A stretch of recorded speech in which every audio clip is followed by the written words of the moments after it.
exactly sure of the English version of this. But in the end, I didn't go for that. I went for some kind of new character. The thing that kind of came to my mind as I was doodling a bit in preparation for the overall composition of the doodle. I had this idea of some kind of stranded flying character, unable to reach for the skies and looking high, looking up, desperately wishing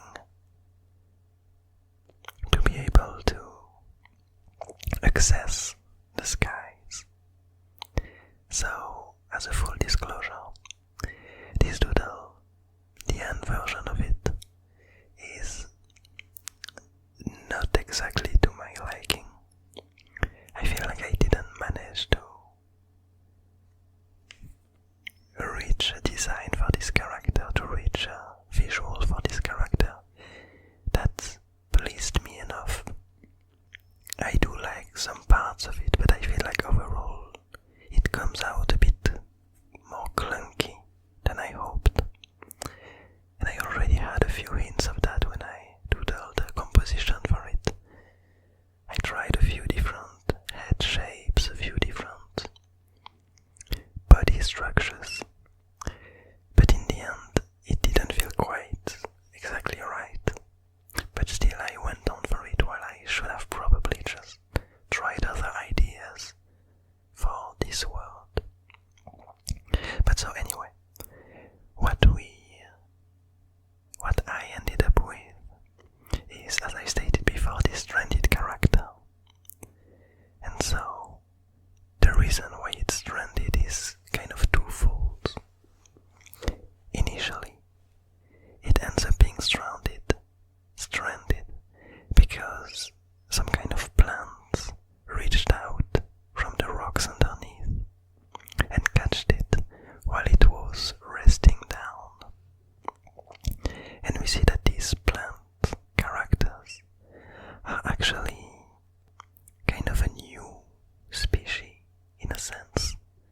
They have these tiny cup heads and some wiggly branch-like hair that flow downwards, and they all seem quite excited and curious about this bird person, this bird character, this flying being that's desperately looking at the sky.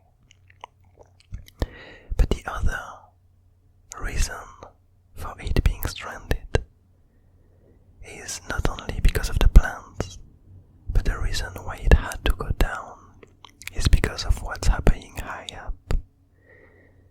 We can see, that's kind of the way I like to portray this idea of frost.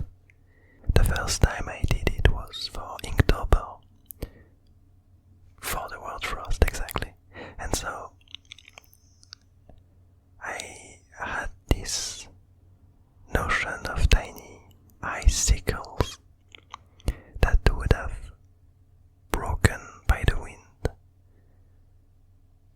and flying through, so meaning a lot of wind and a very cold air. And so we can see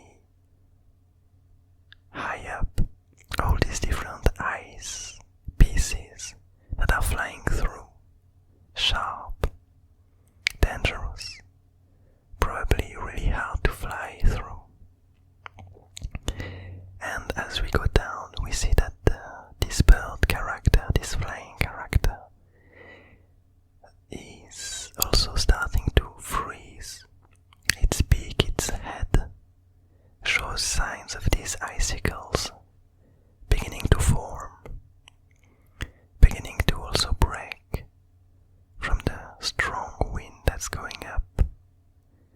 And so the second reason why it's stranded, and the way I interpret it, is that it first went back down because of the rise of these cold temperatures that occur in some places of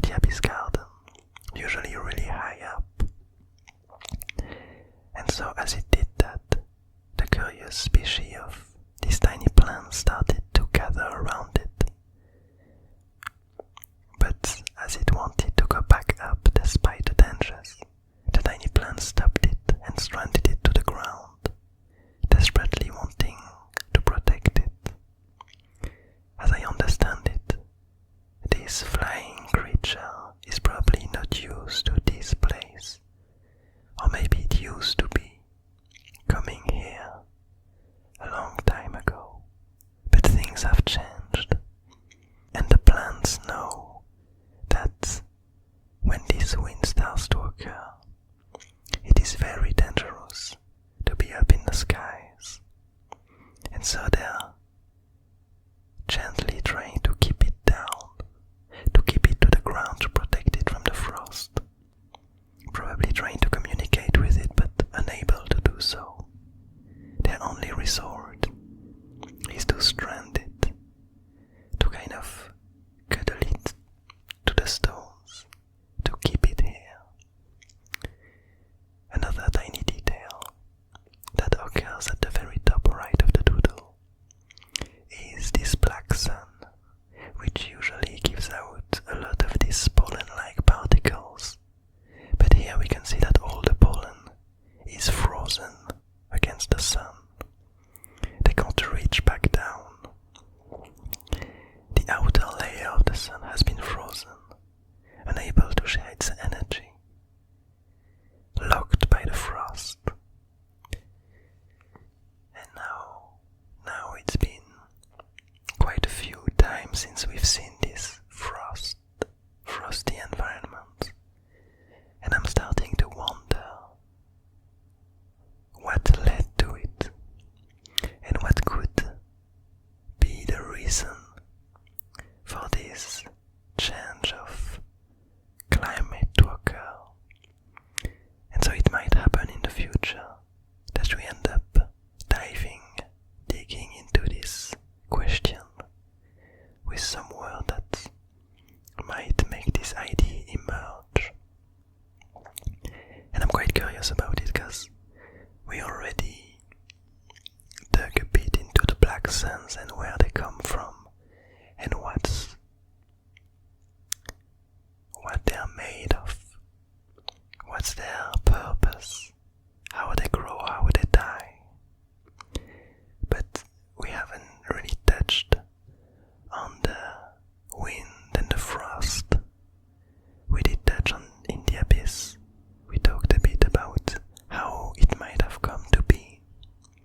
There's still a lot of unknown, but we know how it seems to behave, how it seems to turn into this kind of mob creature, not unlike the blobs, but in a slightly different way, and coming from way more ancient times. But for the frost, we still have no clue, and I'm looking forward to discover more about it in the future. But as I stated before, at the beginning of this time-lapse, I'm not really the biggest fan of the way I ended up creating this drawing, creating this doodle. I hope that in the future I'll be able to make this character look more interesting, because